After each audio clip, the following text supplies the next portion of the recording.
Hi, I'm Stumpy Nubs, and today I'm going to show you how to make a new piece of furniture look old, including an easy finishing technique that's one of my favorites.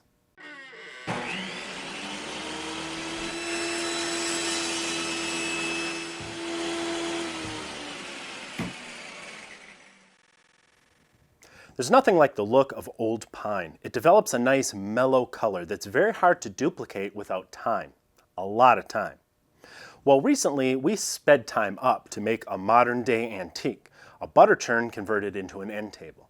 If you'd like to see how this project was built, you'll find it in the March 2016 issue of Stumpy Nubs Woodworking Journal, which you can read and subscribe to for free in the archives at stumpynubs.com. Now let's see how to make a new pine project look old. First, you have to sand. Years of use and wear take away all those sharp edges, especially in areas that are handled a lot. The softer the pine, the more it's going to wear. So imagine how a particular piece of furniture would have been handled over the years and really sand those areas down. As an example, look at the original antique butter churn that our project was modeled after. All of the corners and edges are rounded over. Nothing remains sharp anywhere on the piece. Also with time comes nicks and dents. This was a utility piece, so you would expect it to be pretty heavily beat up. But even carefully kept furniture is bound to have been bumped into from time to time. Multiply that across a century or two, and it really adds up. I like to use a bunch of old keys and a short piece of chain to mimic this type of damage. Make sure the keys are secure. You don't want them to fly all over the shop when you start. And then just start smacking this thing. It may be a little hard to do, especially after all your hard work building it, but believe me, it's going to pay off in the end. Try hitting it from different angles, some striking the wood directly, others brushing across the surface. Pay particular attention to areas that are most exposed to damage, such as the legs. A piece of steel rod is also a good tool for denting these types of edges. On this particular piece, the original bears a huge amount of scars. But remember, this was a butter churn for about 100 years before it became an end table. So it was carried around, shoved into corners, things were probably piled on top of it. A typical piece of furniture isn't going to be nearly as beaten up. So avoid the tendency to overdo it. Sometimes less is more. Generally speaking, it's better to stop when you feel like you haven't done enough. Otherwise, you risk making your piece of furniture look abused rather than aged.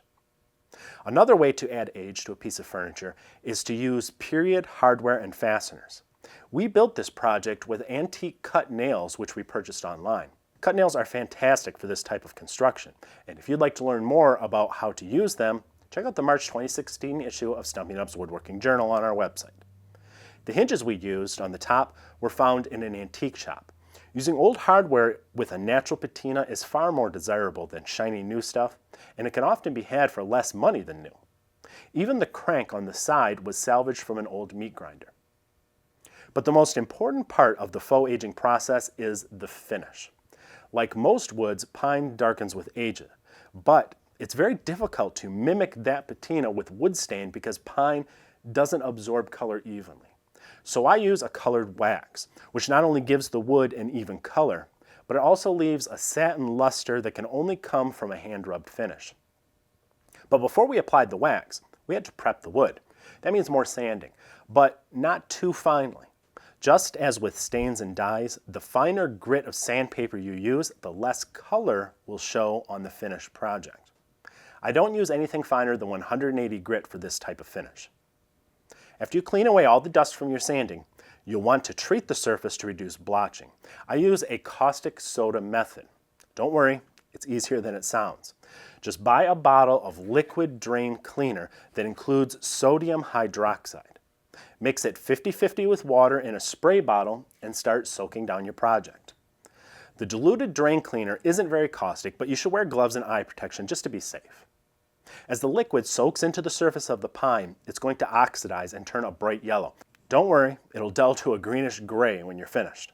Since the acid is so low, you're not going to need to neutralize it. Just let your project dry thoroughly.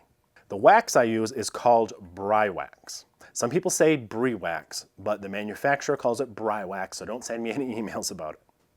I like the light brown shade because it mimics the aged pine look that we're going for. Bry wax is a high-quality blend of carnauba and beeswax that's been around for decades, like 150 years. I don't have any relationship with the company. I just think it's a fantastic product and it's just right for our purpose here. You want to apply it in 3 light coats, working it into the wood with a soft cloth or pad. The first coat will take more wax as the wood absorbs it. Spread it evenly, paying particular attention to the inner corners and crevices. When the entire project is covered, let it sit for about 10 or 15 minutes and then buff the surface with a soft cloth. You don't have to shine it up too much, just give it a quick buffing. If you find that a lot of wax is coming off on your buffing cloth, that means you're putting it on too heavily, so you might want to lighten up on the next coat.